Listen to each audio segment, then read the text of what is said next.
ನೇಹ ಎಂಬ 19 ವರ್ಷದ ಹುಡುಗಿ ತನ್ನ ಸ್ನೇಹಿತರ ಜೊತೆ ಸಮುದ್ರದ ಸುಟ್ಟಾಟಕ್ಕೆ ಹೋಗಿದ್ದಳು. ಎಲ್ಲರೂ ಖುಷಿಯಾಗಿ ಬೋಟಿನಲ್ಲಿ ಕುಳಿತು ಗಾಳಿ ಮತ್ತು ನೀರಿನ ಆನಂದವನ್ನು ಅನುಭವಿಸುತ್ತಿದ್ದರು.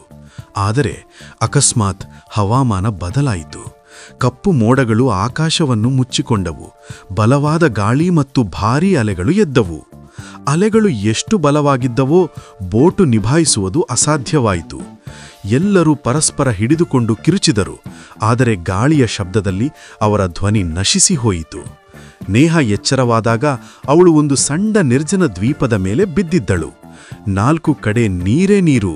ಬೋಟು ಎಲ್ಲಿಯೂ ಕಾಣಿಸಲಿಲ್ಲ. ಅವಳ ಕೈಯಲ್ಲಿ ಬೋಟಿನ ಮುರಿದ ತುಂಡು ಮತ್ತು ಕೆಲವು ಚೂರು ವಸ್ತುಗಳು ಮಾತ್ರ ಇದ್ದವು.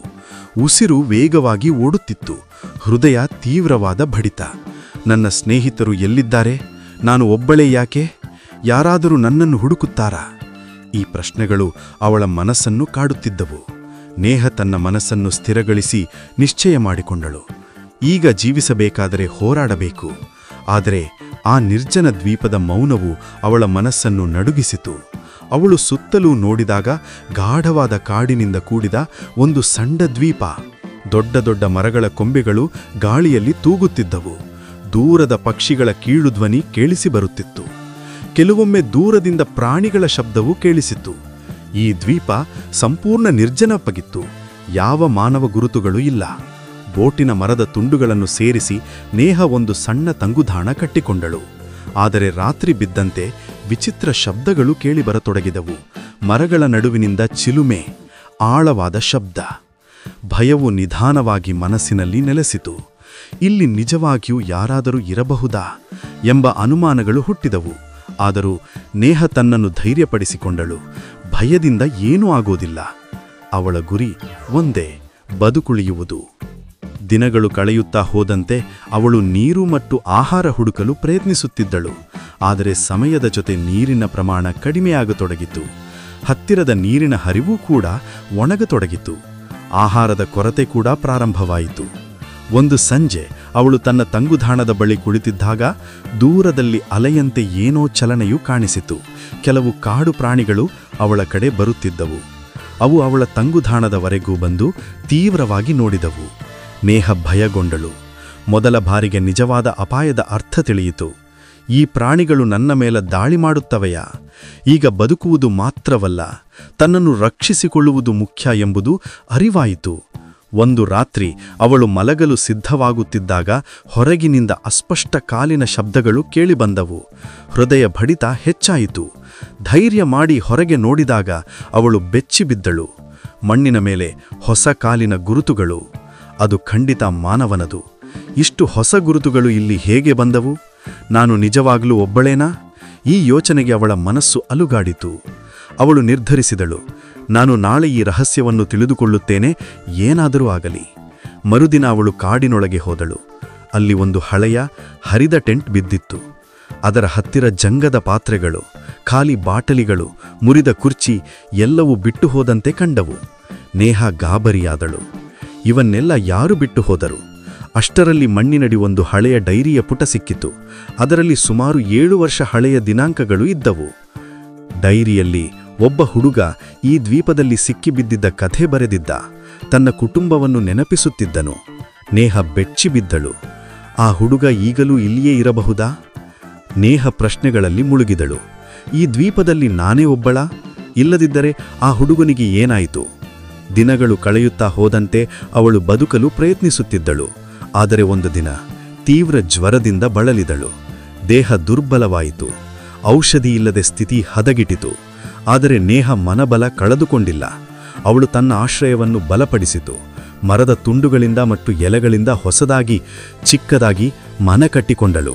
ಅವಳಿಗೆ ಗೊತ್ತಿತ್ತು, ಜೀವನ ಈಗ ನನ್ನ ಹೋರಾಟದ ಮೇಲೆ ಮಾತ್ರ ನಿಂತಿದೆ. ಒಂದು ಬೆಳಗ್ಗೆ ಸಮುದ್ರ ತೀರದಿಂದ ದೂರದಲ್ಲಿ ಹೊಗೆಯಂತೆ ಏನೋ ಎದ್ದು ನಿಂತು. ಯಾರಾದರೂ ಇದ್ದಾರಾ? ಅವಳ ಹೃದಯದಲ್ಲಿ ಹೊಸ ಆಶಯ ಕಿರಣ ಹೊತ್ತಿತು. ಅವಳು ತಕ್ಷಣ ಒಣಮರದ ತುಂಡುಗಳಿಂದ ಬೆಂಕಿ ಹಚ್ಚಿದಳು. ಹೊಗೆ ಏರಿತು, ಆದರೆ ಗಾಳಿಯೊಂದಿಗೆ ದೂರ ಹೋಗಿಬಿಟ್ಟಿತು. ಅವಳು ದಿನವಿಡೀ ಆ ದಿಕ್ಕಿನತ್ತ ಕಣ್ಣು ಹಾಯಿಸಿದಳು. ಯಾರಾದರೂ ಬಂದಿದ್ದಾರಾ? ಮರುದಿನವೂ ಹಾಗೆಯೇ. ಆಶೆ ಕಡಿಮೆಯಾದರೂ ಮನಸ್ಸು ನಿಲ್ಲಲಿಲ್ಲ. ಒಂದು ದಿನ ಖಂಡಿತ ಸಹಾಯ ಬರುತ್ತದೆ ಎಂದು ತನ್ನನ್ನು ಧೈರ್ಯಪಡಿಸಿಕೊಳ್ಳುತ್ತಿದ್ದಳು. ಒಂದು ದಿನ ಕಾಡಿನಲ್ಲಿ ನೆಲದೊಳಗೆ ಒಂದು ಹಳೆಯ ಮೊಬೈಲ್ ಸಿಕ್ಕಿತು. ಅದು ಮುರಿದು ಹೋಗಿದ್ದರೂ ಚಾಲನೆ ಮಾಡಿದಾಗ ಕೆಲವೊಂದು ಹಳೆಯ ಮೆಸೇಜುಗಳು ಕಾಣಿಸಿಕೊಂಡವು. ಅವುಗಳಲ್ಲಿ ಒಬ್ಬ ವ್ಯಕ್ತಿ ತನ್ನ ಕುಟುಂಬಕ್ಕೆ ಬರೆದಿದ್ದ, ನಾನು ಈ ದ್ವೀಪದಲ್ಲಿ ಸಿಕ್ಕಿಬಿದ್ದಿದ್ದೇನೆ, ಸಹಾಯ ಬೇಕು. ನೇಹಾ ಬೆಚ್ಚಿಬಿದ್ದಳು. ಇದು ಆ ಡೈರಿಯ ಹುಡುಗನ ಫೋನು. ಸಹಾಯ ಬಂದಿತ್ತಾ? ಇಲ್ಲವೇ ಯಾರೂ ಬಂದಿಲ್ಲವಾ? ಅವಳು ಮೆಸೇಜ್ಗಳನ್ನು ಓದುತ್ತಾ ಹೋದಳು. ಸಹಾಯ ಬರುತ್ತಿದೆ, ಬದುಕುಳಿ, ಧೈರ್ಯ ಬಿಡಬೇಡ ಎಂಬ ಮಾತುಗಳು. ಆದರೆ ಅಕಸ್ಮಾತ್ ಒಂದು ದಿನ ಮೆಸೇಜ್ಗಳು ನಿಂತುಬಿಟ್ಟವು. ಕೊನೆಯ ಕೆಲವು ಅರ್ಧ ಬರಹದಂತೆ ಏನೋ ತುರ್ತು ಘಟನೆಯು ನಡೆದಂತೆ ಕಾಣಿಸುತ್ತಿತ್ತು.